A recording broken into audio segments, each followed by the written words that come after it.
হযরত আলী রাদিয়াল্লাহু তাআলা আনহু একদিন কোথাও যাচ্ছিলেন, ঘোড়ার পেছনে বাঁধা ছিল ওনার লৌহ বর্ম, আধুনিক হলো বুলেট প্রুফ জ্যাকেট। লৌহ বর্মটা পড়ে গেছে, তাড়াহুড়ো করে যাচ্ছেন, তিনি টের পান নাই। এক ইহুদি এইটারে খুঁজে পেয়েছে, বাড়িতে লুকায় রাইখা কয়েকদিন পরে একটু পরিষ্কার টরিষ্কার কইরা বাজারে বিক্রি করতে এনেছে। যার মাল যতই রং করা হোক মোটামুটি সে চিনে ফেলতে পারে। হযরত আলী রাদিয়াল্লাহু তাআলা আনহু বাজারে আইসা দেখে ওনার সেই লৌহ বর্ম, ধরছে গিয়া ইহুদিরে, ওই এটা আমার, তুমি চুরি করছো। ইহুদি কয় আমার। আলী রাদিয়াল্লাহু তাআলা আনহু বলে আমার। এইবার দুজনে এই বিষয় নিয়ে চলে গেলেন কাজী সুরাইয়ের কাছে, ফয়সালা দিবেন। কাজী সুরাই দুইজনের কথা শুনলেন। হযরত আলী রাদিয়াল্লাহু তাআলা আনহু বলে এটা আমার, মাল আছে ইহুদির হাতে, আর ইহুদিও বলে আমার। আলী রাদিয়াল্লাহু তাআলা আনহু দাবি করে আমার। এইবার এই দাবির সপক্ষে কমপক্ষে দুইজন সাক্ষী দরকার। কাজী সুরাই বলে, খলিফাতুল মুসলিমিন, এই লৌহ বর্ম যে আপনার, এই ব্যাপারে আপনার সাক্ষী আছে নাকি? বলে হ্যাঁ আছে। নিয়ে আসছে হযরত হাসান রাদিয়াল্লাহু তাআলা আনহুকে আর ওনার একজন গোলামকে, এই যে আমার সাক্ষী এই দুজন।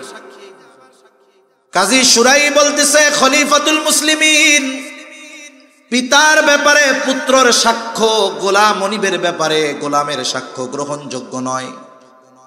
এইবার উনি হাসান রাদিয়াল্লাহু তাআলা আনহুর ফজিলত বর্ণনা করতেছে। নবীজি বলছে, হাসান হুসাইন রাদিয়াল্লাহু তাআলা আনহুমা এই দুইজন হলো জান্নাতের যুবকদের সর্দার।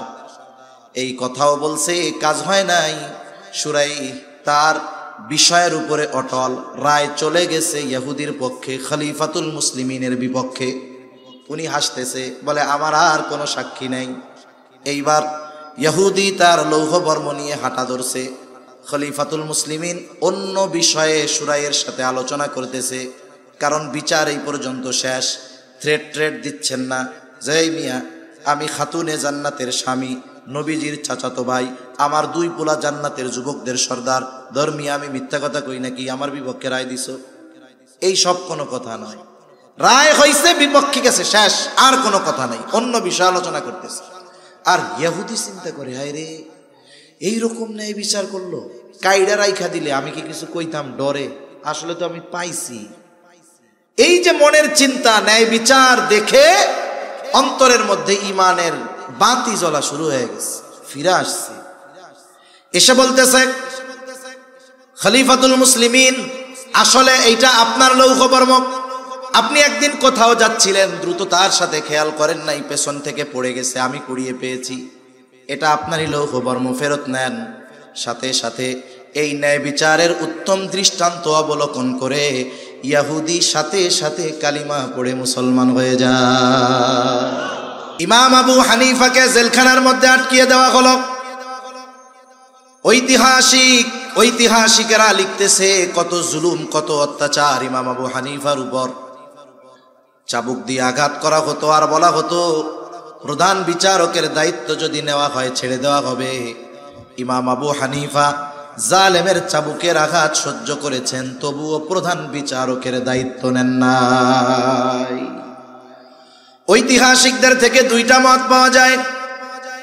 একটা হলো, যখন তাকে তার অবস্থান থেকে জালেমরা নড়াতে পারে নাই, টলাতে পারে নাই, খাবারের সাথে বিষ প্রয়োগ করে শহীদ করে দেওয়া হলো। আর এক বর্ণনায় আসছে, যখন তিনি প্রচন্ড অসুস্থ হয়ে গেছেন, ওনাকে গৃহবন্দী করে ফেলা হলো, বাড়িতে পাঠিয়ে দেওয়া হলো। ওই অবস্থায় ইমাম আবু হানিফা রহমাতুল্লাহি আলাইহি ইন্তেকাল করেন। ওনার শাগরেদ ছাত্ররা জিজ্ঞাসা করতেছে, ওস্তাদ, এই দায়িত্ব গ্রহণ করার জন্য কত জুলুম, কত অত্যাচার আপনার উপর, অথচ ওই সময় যদি প্রধান কাজী, প্রধান বিচারকের দায়িত্ব পালন করার পূর্ণ যোগ্যতা সম্পন্ন ব্যক্তি গোটা দুনিয়ার মধ্যে একজন থাকতো, ওই একজন ব্যক্তি হতেন ইমাম আজম আবু হানিফা। এত জুলুম অত্যাচার সহ্য করেছেন, তবু আপনি দায়িত্ব নিলেন না, কারণ কি? আবু দাউদের বর্ণনা, নবীজি সাল্লাল্লাহু আলাইহি ওয়াসাল্লাম বলেন, তোমাদের কাউকে যখন কোনো সরকারি বা রাষ্ট্রীয় দায়িত্ব দেওয়া হয়, কেউ যদি ওই দায়িত্বের সুচ পরিমাণ খেয়ানত করে, নবীজি বলেন ওই ব্যক্তি কিয়ামতের দিন খেয়ানতের বোঝা নিয়ে আল্লাহ তাআলার সামনে হাজির হবে। সূচ পরিমাণ খেয়ানত করলে যদি খেয়ানতের বোঝা নিয়ে আল্লাহর সামনে উপস্থিত হতে হয়, ইমাম আবু হানিফা রাহমাতুল্লাহি আলাইহি বলেন, যেই দায়িত্ব আমি নেই নাই ওই দায়িত্বের ব্যাপারে আল্লাহ তাআলা আমাকে জিজ্ঞাসাও করবেন না, কিন্তু দায়িত্ব নেওয়ার পরে যদি দায়িত্বের কোনো ত্রুটি হয়ে যায়, কিয়ামতের দিন আল্লাহ তাআলার সামনে আমাকে জবাবদিহিতার কাঠগড়ায় দাঁড়ানো লাগবে। এই ভয়ে ইমাম আবু হানিফা চাবুকের আঘাত সহ্য করেছেন, তবুও দায়িত্ব নেন নাই। কিন্তু আমরা এখন দায়িত্ব নেওয়ার প্রতিযোগিতা করি। দায়িত্ব সরকারি হোক বেসরকারি হোক, বড় হোক আর ছোট হোক, প্রত্যেকটা দায়িত্ব আমাদের উপরে আমানত। কেউ যদি ওই দায়িত্বের অবহেলা করে ইচ্ছাকৃতভাবে এবং ওই দায়িত্বের বিপরীতে তার জন্য যদি কোনো সম্মানী বা পারিশ্রমিক থাকে, দায়িত্বে অবহেলা করে যদি পারিশ্রমিক পরিপূর্ণ গ্রহণ করে, নিঃসন্দেহে সে খেয়ানতকারীদের অন্তর্ভুক্ত। এজন্য দায়িত্ব আমানত। 4 নাম্বার, সময়ও কিন্তু আমানত হয়। আপনি অফিসে চাকরি করেন, 8টা থেকে বিকাল 4টা ডিউটি, 1 ঘন্টা নামাজ খাওয়ার বিরতি, বাকি 7 ঘন্টা সময় কিন্তু আমার আপনার না, এটা আমার আপনার কাছে আমানত। ইচ্ছাকৃতভাবে এই সময়গুলো নিজের কাজে ব্যয় করার কোনো সুযোগ নাই। যদি কেউ ইচ্ছাকৃতভাবে করে, নিঃসন্দেহে সে সময়ের খেয়ানতকারী হবে। মাজহার নানুতুবি রহমাতুল্লাহি আলাইহি, যার নামে মাজাহিরুল উলুম সাহারানপুর মাদ্রাসা, এই মাজহার নানুতুবি রহমাতুল্লাহি আলাইহি এক মাদ্রাসায় খেদমত করতেন। মাস শেষে সময় হিসাব করে তিনি ওয়াজিফা গ্রহণ করতেন। একদিন ক্লাসের সময়ে এক ব্যক্তির সাথে কিছু সময় উনি ওনার ব্যক্তিগত আলাপ আলোচনা করেছেন। ডায়েরির মধ্যে লিখে রাখছে, নোটের মধ্যে, অমুক দিন অমুক ক্লাসে এই কয় মিনিট আমি আমার নিজের কাজে ব্যয় করছি। 1000 বছর আগের মানুষের কথা বলতেছি না, নিকট অতীতের মানুষ।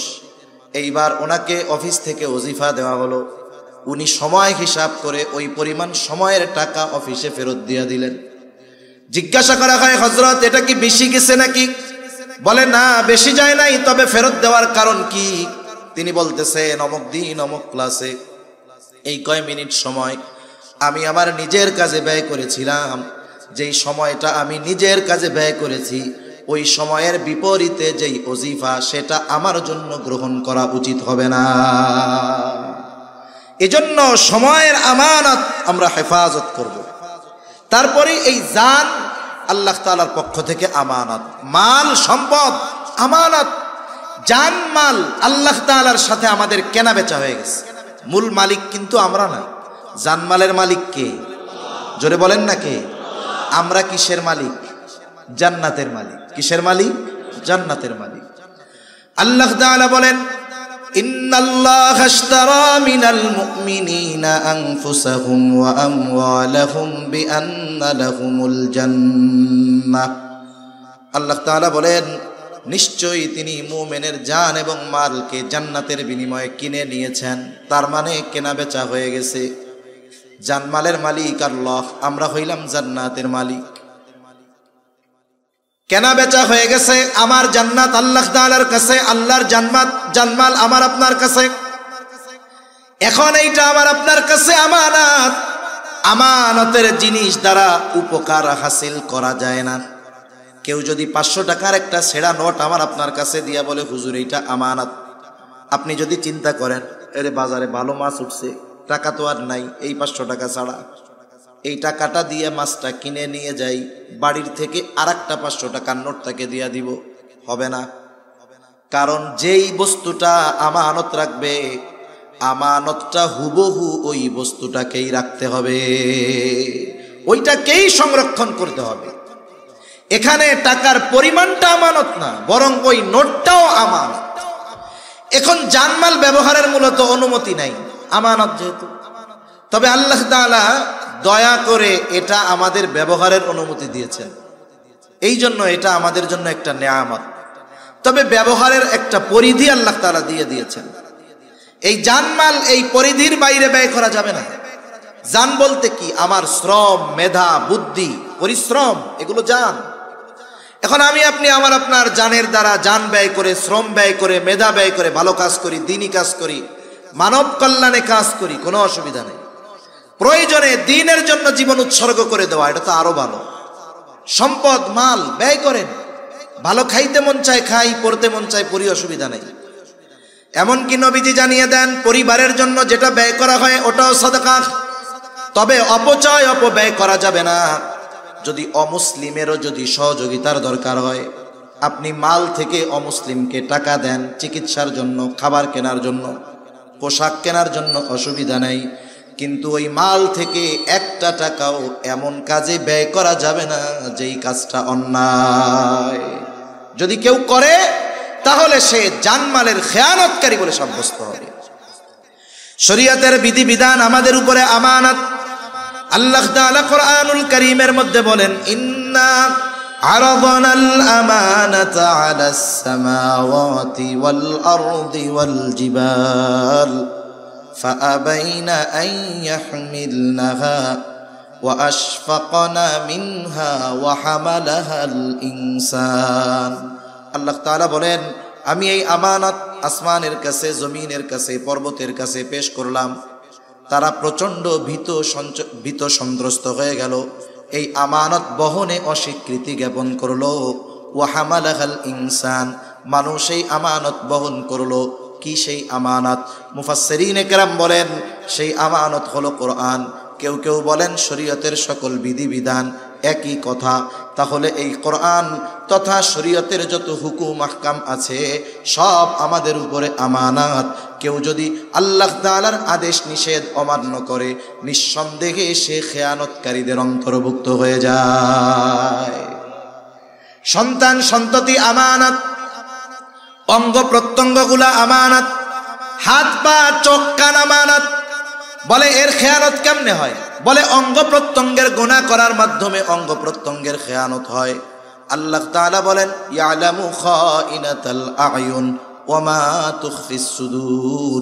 আল্লাহ তাআলা বলেন তিনি জানেন তোমরা চোখের কি খেয়ানত করো, শুধু তাই না অন্তরে কি লুকায় রাখো, অর্থাৎ অন্তরের কি খেয়ানত করো সেটাও যিনি জানেন তিনি কে। এই কয়েকটা বিষয় আমরা মনে রাখি। কষ্ট হচ্ছে নাকি আপনাদের?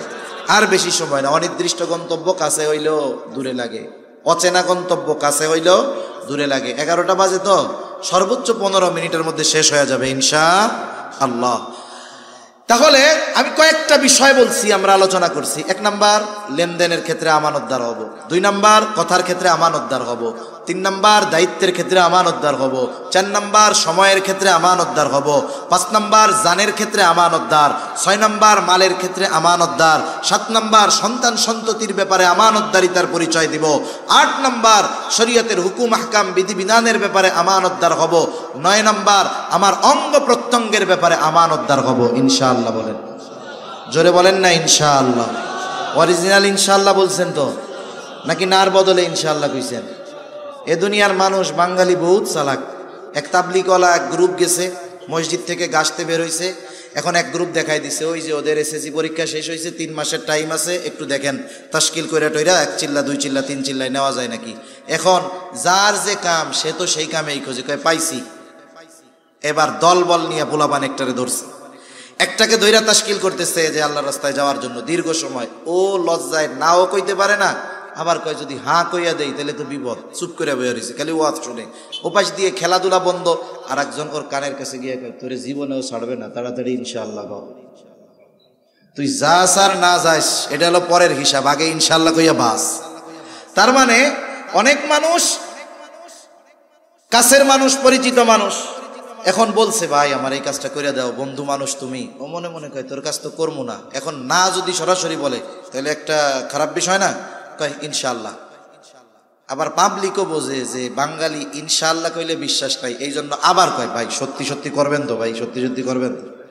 তাইলে বোঝেন ইনশাআল্লাহর যে আজমত ওজন, আমরা এর অপব্যবহার করে কোথায় নিয়ে গেছি যে ইনশাআল্লাহ বলার পরে একটা মানুষের দৃঢ় বিশ্বাস হওয়ার কথা ছিল যে এই লোকটা তার সর্বস্ব দিয়ে প্রচেষ্টা করবে, আল্লাহ যদি তৌফিক দেয় হবে।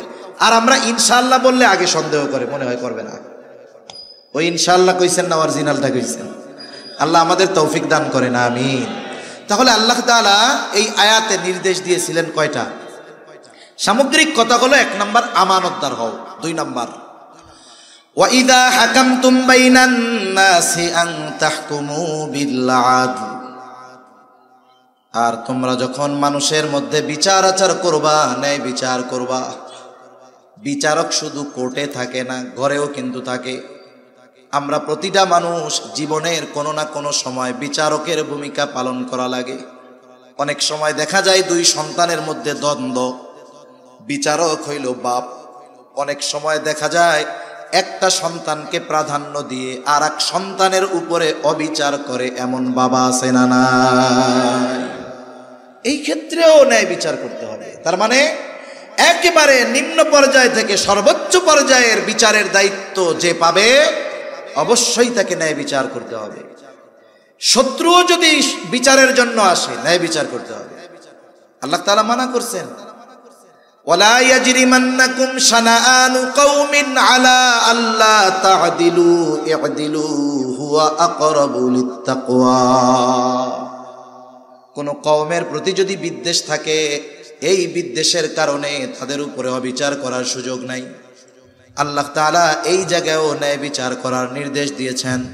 তার মানে আমি আপনি যখন বিচারকের ভূমিকায় থাকব, সেটা হোক আদালতের, সেটা হোক পরিবারের, সেটা হোক সমাজের, প্রত্যেক জায়গায় আমাকে আপনাকে ন্যায় বিচার করতে হবে। আফসোসের বিষয় হলো, আমরা আমানতদার শাসক চাই, কিন্তু আমাদের মধ্যে আমানতদারিতার গুণ নাই। আমরা ন্যায়পরায়ণ শাসক চাই, আমাদের মধ্যে অন্যায়ের অভাব নেই। তাইলে আমরা যেমন, শাসক তো তেমন হবে।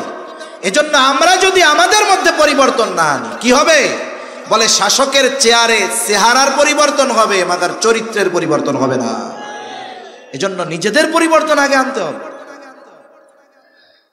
একটা 2টা দৃষ্টান্ত আপনাদের খেদমতে পেশ করে আলোচনা শেষ করে দিব। প্রথমত, ন্যায় বিচার করার এবং ন্যায় বিচার মানার উভয়টার মন মানসিকতা আমাদের থাকতে হবে। আমি যত পাওয়ারফুল হই না কেন, ন্যায় বিচার আমার বিপক্ষে গেলে আমাকে মেনে নেওয়ার জন্য প্রস্তুত থাকতে হবে। খলিফাতুল মুসলিমিন হযরত ওমর রাদিয়াল্লাহু তাআলা আনহু বাজারে গেছেন, এক ইহুদির কাছ থেকে ঘোড়া কিনেছেন। ঘোড়া খুব সুন্দর মতো দেইখা শুইনা ঘোড়া কিনা বাজারের বাহিরে আসছেন। বাহিরে এসে যখন ঘোড়াটায় চড়তে গেছেন, দেখেন ঘোড়ার পায়ে সমস্যা। আবার বাজারের মধ্যে গেছেন, গিয়া ইহুদিরে বলে, কি ব্যাপার, তুমি কি ঘোড়া দিয়েছ আমাকে? তোমার ঘোড়ার পায়ে সমস্যা, নাও তোমার ঘোড়াটা ফেরত নাও। ইহুদি বলে, না, ফেরত নিব কেন? আমি তো আপনারে ভালো ঘোড়া দিছি। তর্ক বিতর্ক লাইগা গেছে 2 জনের মধ্যে। কার সাথে কে তর্ক করে? বলে অর্ধজাহানের শাসক ওমর রাদিয়াল্লাহু তাআলা আনহুর সাথে তর্ক করতেছে ইহুদি। 2 জনের তর্ক বিতর্কের এক পর্যায়ে হযরত ওমর রাদিয়াল্লাহু তাআলা আনহু বলেন যে, তোমার আর আমার মধ্যে এই দ্বন্দ্ব নিরসনে তৃতীয় একজনকে ফয়সালাকারী হিসাবে সাব্যস্ত করো। আমি আর তুমি দ্বন্দ্ব করলে চলতেই থাকবে, একজনের ফয়সালাকারী মানো। ইহুদি নিজের ধর্মের কাউকে ফয়সালাকারী মানে নাই। সে দেখে সুরাই বাজারের মধ্যে, বলে, খলিফাতুল মুসলিমিন, আমার আর আপনার মধ্যে এই সমস্যার সমাধান দিবে সুরাই মুসলমান। ঠিক আছে, এইবার সুরাইকে বিচারক মানা হলো। সুরাই এবার 2 জনের কথা সমগুরুত্ব সহকারে শুনলেন। বিচারকদের জন্য নবীজির নির্দেশ হলো, যিনি ফয়সালাকারী হবেন তিনি বাদী বিবাদী উভয়ের কথা সমগুরুত্ব সহকারে শুনতে হবে। এরপরে নিরপেক্ষভাবে এই কথার উপরে পর্যালোচনা করে রায় দিতে হবে। উনি 2 জনের কথাই শুনছেন। সর্বশেষ বলতেছে, খলিফাতুল মুসলিমিন, আপনি চান কি? বলে, আমি চাই যে সে আমার ঘোড়া ফেরত নিবে। বলে, সে তো ঘোড়া ফেরত নিতে বাধ্য, সে ঘোড়া ফেরত নিতে বাধ্য। তবে আপনি যখন তার কাছ থেকে ঘোড়া কিনছেন, টাকা পয়সাও তো দিয়ে দিছেন, যখন নিয়া বাইর হইছেন, বুঝা নিছেন ঘোড়ার অবস্থা কেমন ছিল? বলে, তখন ঘোড়া সব ঠিকঠাক ছিল। সমস্যা কই দিছে? কয়, বাজারের বাইরে গিয়া উঠতে গেছি আর দেখি পায়ে সমস্যা। তার মানে তার হাত থেকে যখন বুঝে নিছে তখন ঘোড়া ঠিক ছিল। এরপরে বাজারের বাইরে চলে গেছে, তার মানে কেনা বেচার মজলিস থেকে বাইর হয়ে গেছে। যদি কেনা বেচার মজলিস ওই জায়গায় উপস্থিত থাকা অবস্থায় টাকা দিয়া দিছে, উনি ঘোড়া বুঝা নিছে, এরপরে দেখে সমস্যা, ইহুদি ফেরত নিতে বাধ্য। কিন্তু বেচা কেনার মজলিস থেকে বাহিরে চলে গেছে, এখন বলতেছে যে শুনেন, ও ঘোড়া ফেরত নিতে বাধ্য, তবে আপনি তো তার কাছ থেকে একেবারে ভালো ঘোড়া বুঝে নিয়েছেন, ও ফেরত নিবে বাধ্য, তবে যেমন ঘোড়া নিয়েছেন তেমনটাই তাকে ফেরত দিতে হবে। রায় গেছে খলিফাতুল মুসলিমিনের পক্ষে না বিপক্ষে? এবার চুপ হয়ে গেছে। একটু পরেই বলতেছে হ্যাঁ এটাই ন্যায় বিচার। রায় বিপক্ষে গেছে, বলতেছে এটা ন্যায় বিচার। অর্ধজাহানের শাসক। আমাদের দেশে কোনো বিচারক যদি কোনো রায় দেয়, প্রেসিডেন্ট, প্রধানমন্ত্রী, কোনো মন্ত্রী, এমপি না, এলাকার পাতি নেতার বিরুদ্ধে গেলে বিচারকের জান যায় যায় অবস্থা। অথচ রায় দিয়েছে একজন সাধারণ মানুষ খলিফাতুল মুসলিমিনের বিপক্ষে। কোনো হুমকি ধামকি থ্রেট কোনো কিছু নাই। চাকরিচ্যুত করে আমেরিকায়ও পাঠায় দেওয়া হয় নাই। খলিফাতুল মুসলিমিন এই ন্যায় বিচারে খুশি হয়ে শুরাইহকে বলতেছে, শুরাই আজই চলে যাও কুফায়, প্রধান বিচারকের আসন ফাঁকা, তোমাকে আমি নিয়োগ দিয়ে দিলাম, আজ থেকে তুমি কুফার প্রধান বিচারক। চলে গেছে কুফায়।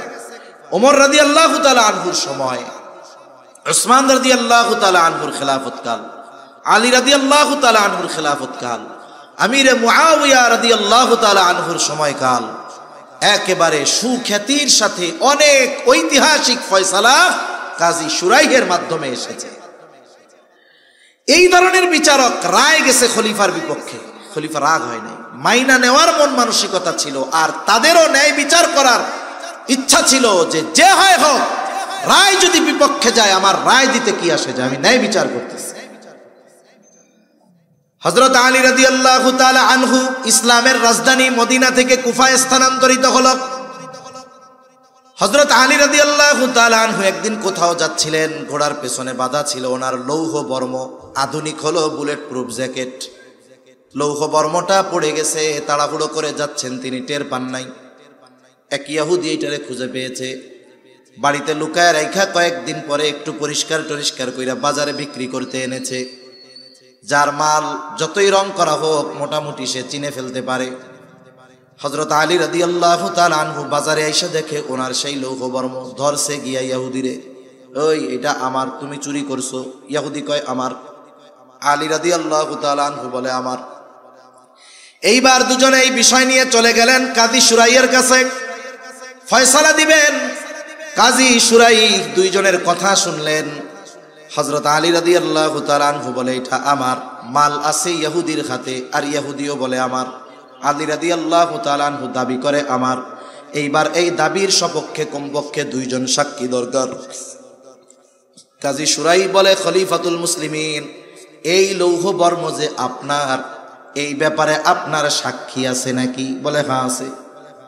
নিয়ে আসছে হযরত হাসান রাদিয়াল্লাহু তাআলা আনহুকে আর ওনার একজন গোলামকে, এই যে আমার সাক্ষী এই দুজন। কাজী শুরাই বলতেছে, খলিফাতুল মুসলিমিন, পিতার ব্যাপারে পুত্রের সাক্ষ্য, গোলাম মনিবের ব্যাপারে গোলামের সাক্ষ্য গ্রহণযোগ্য নয়। এইবার উনি হাসান রাদিয়াল্লাহু তাআলা আনহুর ফজিলত বর্ণনা করতেছে। নবীজি বলছে, হাসান হুসাইন রাদিয়াল্লাহু তাআলা আনহুমা এই দুইজন হলো জান্নাতের যুবকদের সর্দার। এই কথাও বলছে, কাজ হয় নাই। শুরাই তার বিষয়ের উপরে অটল। রায় চলে গেছে ইহুদির পক্ষে, খলিফাতুল মুসলিমিনের বিপক্ষে। উনি হাসতেছে, বলে আমার আর কোনো সাক্ষী নাই। এইবার ইহুদি তার লৌহ বর্ম নিয়ে হাঁটা ধরছে। খলিফাতুল মুসলিমিন অন্য বিষয়ে শুরাইয়ের সাথে আলোচনা করতেছে, কারণ বিচার এই পর্যন্ত শেষ। থ্রেট দিচ্ছেন না, জয় মিয়া, আমি খাতুনে জান্নাতের স্বামী, নবীজির চাচাতো ভাই, আমার দুই পোলা জান্নাতের যুবকদের সর্দার, ধর্মিয়া আমি মিথ্যা কথা কই নাকি? আমার বিপক্ষে রায় দিছ? এই সব কোনো কথা নয়। রায় হইছে, বিপক্ষে গেছে, শেষ, আর কোনো কথা নাই। অন্য বিষয় আলোচনা করতেছে। আর ইহুদি চিন্তা করে, হায় রে, এইরকম ন্যায় বিচার করলো, কাইডা রাইখা দিলে আমি কি কিছু কইতাম ডরে? আসলে তো আমি পাইছি।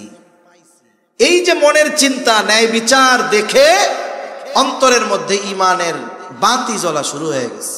ফিরে আসছে, এসে বলতেছে, খলিফাতুল মুসলিমিন, আসলে এইটা আপনার লৌহ বর্ম।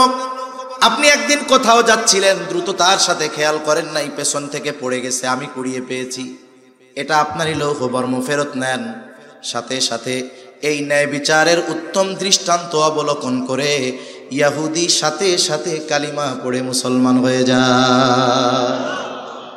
এই ন্যায় বিচার যিনি শিক্ষা দিয়েছেন, এই ন্যায় বিচারের দৃষ্টান্ত যিনি সাহাবা ইকরামের মধ্যে পূর্ণভাবে প্রতিষ্ঠিত করেছেন, উনি কেমন ইনসাফগার ছিলেন, উনি কেমন ন্যায় বিচারক ছিলেন। হাদিস থেকে একটা ঘটনা শোনায় শেষ করে দিই। রাসূল সাল্লাল্লাহু আলাইহি ওয়াসাল্লামের দরবারে এক মহিলা চুরি করছে, তার হাত কাটা হবে। মহিলা আবার কুরাইশ বংশের 3টা শাখা ছিল সবচাইতে সম্মানিত, হাশেমি, উমাইয়া আর মাখজুম গোত্র। এই 3টা গোত্র কুরাইশ বংশের। নবীজি সাল্লাল্লাহু আলাইহি ওয়াসাল্লাম কুরাইশ বংশের হাশেমি গোত্রে জন্মগ্রহণ করেছেন। জিবরাইল আলাইহিস সালাম বলেন, আমি পূর্ব থেকে পশ্চিম, উত্তর থেকে দক্ষিণ সমগ্র পৃথিবী ভ্রমণ করেছি। কুরাইশ বংশের হাশেমি গোত্রের মতো সম্মানী গোত্র এ পৃথিবীতে আর কোথাও পাই নাই। সুবহানাল্লাহ। এখন এই কুরাইশ বংশের হাশেমি গোত্রের একজন, মাখজুম গোত্রের একজন নারী চুরি করছে, তার হাত কাটা হবে। রাসূল সাল্লাল্লাহু আলাইহি ওয়াসাল্লাম হুজরার ভিতরে। জাহেলিয়াতের কিছু বদ অভ্যাস আমাদের এই সময়ও আছে। মনে করেন কথার কথা, আপনাদের এলাকায় কি কি বংশ আছে? চৌধুরী আর কি কি আছে? হ্যাঁ, চৌধুরী, ভুইয়া আছে। মনে করেন কথার কথা, কেউ আবার কষ্ট পায় না, বোঝানোর জন্য কইতেছে। মনে করেন ভুইয়া গোষ্ঠীর এক ব্যক্তি চুরি করছে। ভুইয়া গোষ্ঠীর যেই ব্যক্তি চুরি করছে, চুরির দায় পুরা ভুইয়া গোষ্ঠীর উপর না শুধু ওই ব্যক্তির উপর? আমাদের অভ্যাস কি জানেন, যে ওই ব্যক্তির উপরেই শুধু চুরির দায়, পুরা ভুইয়া গোষ্ঠীর উপরে নয়। এখন চুরি করছে ভুইয়া গোষ্ঠীর লোক, কিন্তু সবাই তো চোর না। আমাদের অভ্যাস কি, ওই ব্যক্তির অপরাধকে সামনে এনে ভুইয়া গোষ্ঠীর অন্য লোক যদি দেখি, ও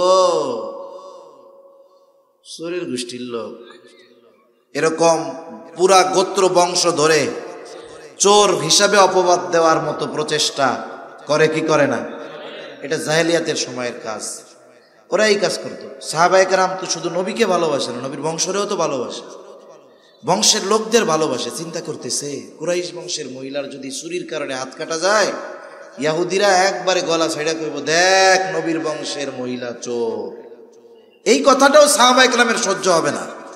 মূলত এই মোহাব্বতে চিন্তা করতেছে, এই মহিলার শাস্তিটা যদি একটু কমায় দেওয়া যেত।